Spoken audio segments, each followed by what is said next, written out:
So tell me, what'd you learn? What questions do you have? What do you need to know?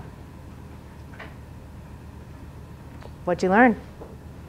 Well, I learned from talking to Paula that there are certain things that we're doing unconsciously that and is making other people respond to us in a certain way that we don't want that response.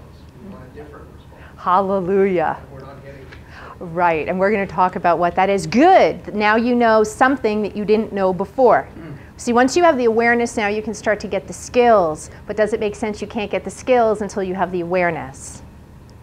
So, perfect. What else did you learn? I learned from Kathy that NLP helps to develop your communication skills. Sort of it is. It certainly does. In fact, that is its main function, is to communicate deeply, instantly, in a way that fosters deep trust with people. And when you understand how your brain and your body mind actually work, that happens in under 7 seconds. Very fast. It's very, very fast. I still use that phrase in all my trainings. By the way, for those of you who are taking our trainings and heard very, very fast, Kathy's the one who came up with very, very fast. So your passion, your message, your heart. I'm going to say that again. Your passion, your message from your heart, but now we have to deliver it in their language. And I'm going to speak in a minute about what that means. What else did we learn? What questions do we have? I think most people don't think from the I believe point.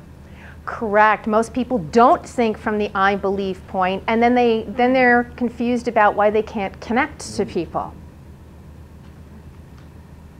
Here's this bottom line. If you're like me, when I first heard this bottom line, I'll be honest with you. I was over here in the problem, and I was good at selling products, external things, external trainings for somebody else even. But to hear that I was the product made me actually want to vomit. I'm being honest. It was very uncomfortable. What do you mean I'm the product? If you are in the leadership field,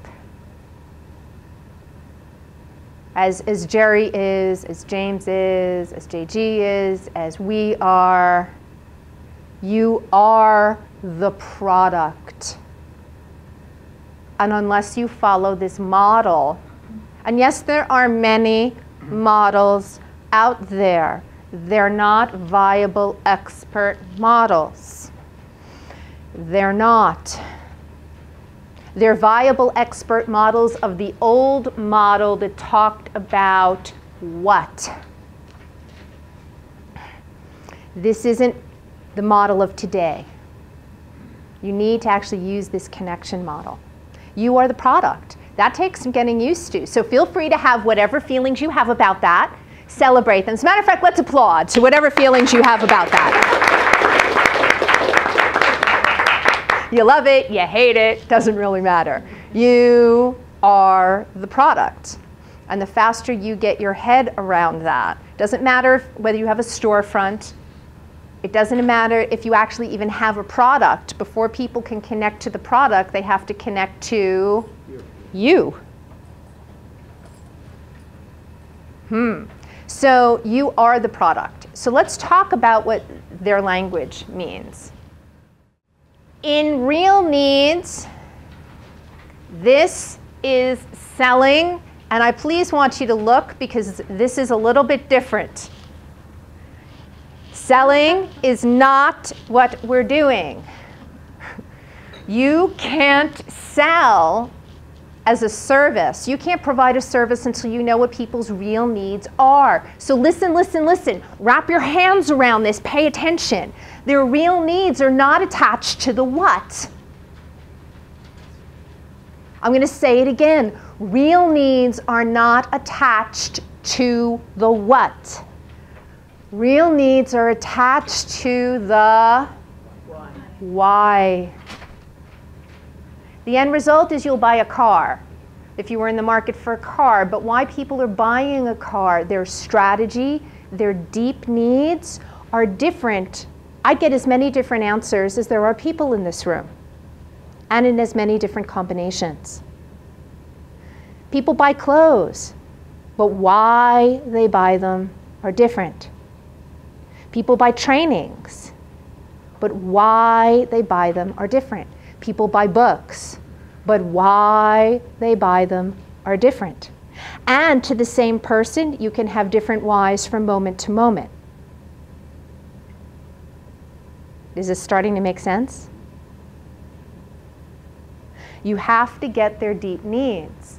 And you can't get their deep needs unless you're in a service place. Service means, what am I doing? I'm actually going to speak to the people. I'm going to speak to the people. I'm not going to speak at the people. To the people. In the back, you're going to share what's in your heart when you speak to the people. Now, this implies what? Why are we usually uncomfortable with this? Asking questions. Asking questions, communicating. What we're really coming up with is how uncomfortable we are with real communication. Someone said something here. I did with yourself. Yes, with yourself. You're really showing how uncomfortable you are with sharing yourself. Enrique. Being able to find out the hidden communication, like the feelings that they don't tell you when they are talking. Right, exactly. Enrique says that people have feelings that they're not telling you about when they're talking to you. I'll go further than that. They have needs that they don't know that they don't know.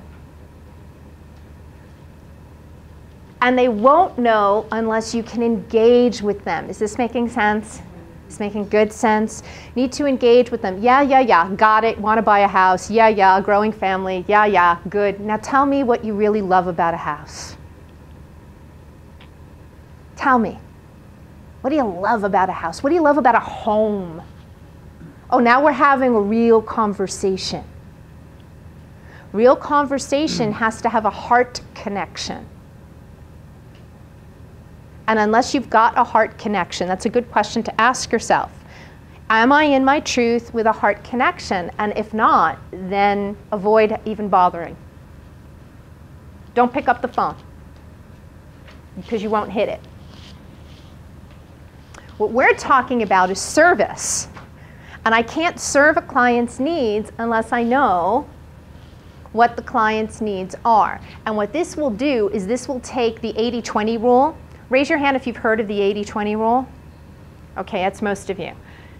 The 80-20 rule says that basically we're going to spend 80% of our time in the wrong place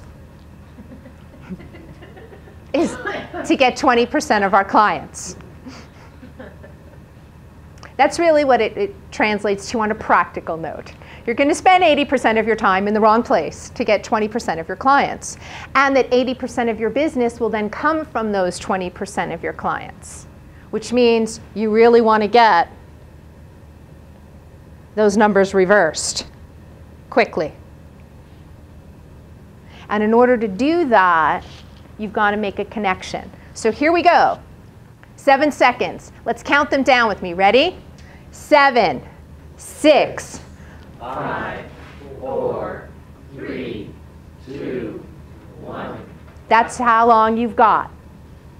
When you meet someone, in that time, they will have determined whether you are competent, whether you are trustworthy, should they take your advice, and will they allow conflict resolution. 7 seconds. Oh, I'm glad I have your attention. 7 seconds. So, we have to use them wisely. And in order to use them wisely, we have to start to use NLP. Because we have to start to work with the language. First of all, let's talk about a little bit about what NLP is. It's language. But it's language the way the brain works. rather than the way you think it works. Again, it's language the way the brain works. So that means it doesn't matter whether you're male or female. It doesn't matter what your gender is. It doesn't matter what your education is. It doesn't matter what your financial status is. There are really only 4 main ways to access the human brain in communication in the human species. And that's really, really, really important. Because we're doing that, we get trust. So here's the short answer on trust. I'll get over here so you can see the slide. Trust is going to mean that your body language, your tone of voice, and your words match. I'm going to say that again. Your body language, your tone of voice, and your words need to match. And for most of us, they don't. We're not present. So I apologize to you business people if this is starting to sound a little spiritual, because, oh well. What can I tell you? It is, in essence. It's also the ability to turn off the negative voices in your head. Who could you be if you decided to use the tools and turn off the voices in your head?